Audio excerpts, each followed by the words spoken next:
In this video, I'm going to show you how to fix an issue with the Discord app not opening or not starting. There is no one solution fits all, so you need to follow each of these steps to find the one that works for you. So the very first thing you need to do is delete the cache data, which you can do by coming over to the start menu and searching for the word run, and tap the run icon, and inside of here you want to type in $app data and $, then hit enter. Now from here you should see a folder called Discord. If we head into there, and inside of here there's 3 different folders that we need to delete. So we need to select cache, code cache, and GPU cache. And we just want to right click on each of them and hit the trash icon to delete them. If you get this error message saying that you can't delete the folder, all that simply means is the app's running in the background. And to fix that, you just need to press Ctrl-Alt-Delete on your keyboard to bring up the task manager. And in this search box up here, just search for Discord. And you want to right click and select end task. Then we can come back to the folder and select try again, and now it should delete successfully. And then we want to delete the code cache, and finally we can delete the GPU cache. Don't worry about deleting these folders as they're regenerated when we relaunch the app. If that solution didn't work for you, the next thing we can do is to make sure we're running the app as an administrator. To do that, head over to your desktop and you want to locate the Discord app. Right click on the shortcut and come to properties.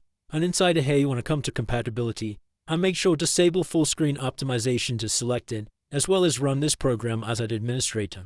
Then you can just select apply and OK to save the changes. If it's still not working, the next thing we need to do is check our system for any corrupt or missing files. We can do this simply by heading to the start menu and searching for the word CMD, and then right click on the command prompt and select run as administrator. Inside of this black window, you want to type in the word sfc/scan now and then hit enter. This will take a few minutes to complete, and it will automatically scan your system and files and repair anything that is either corrupt or missing. Once we've done that, we also want to make sure our firewall isn't blocking the Discord app, which we can do by coming to the start menu and searching for Windows Defender. Then select Windows Defender Firewall, and on the left hand side you want to select Allow an app or feature through Windows Defender Firewall. Click Change Settings before we can make any changes to this page, and then come into Allow another app. Select Browse, and then from this folder we want to locate the Discord app. If you're not sure where that's located, the best thing we can do is close off of this for a second and come back to your desktop. And you want to right click on the Discord shortcut and select Open File Location. Now what we can do is we can copy and paste this location up here. So let's just select that and copy it.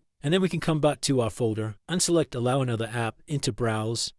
And you want to come to the top here and paste in what you've just copied and select Enter.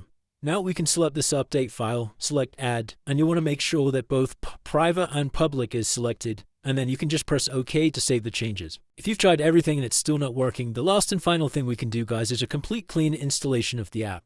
To do this, head to the Start menu and search for the word Programs. Select Add or Remove Programs, scroll down to find the Discord app, and hit the 3 little dots and select Uninstall. Once we've uninstalled it, we can reinstall it by coming to discord.com and then just selecting Download for Windows. Hopefully by following all of these steps your issue's been resolved, but if you still are experiencing problems, please drop a comment below and I'll try my best to assist you. If this video did help you, please drop a like and subscribe. Until next time.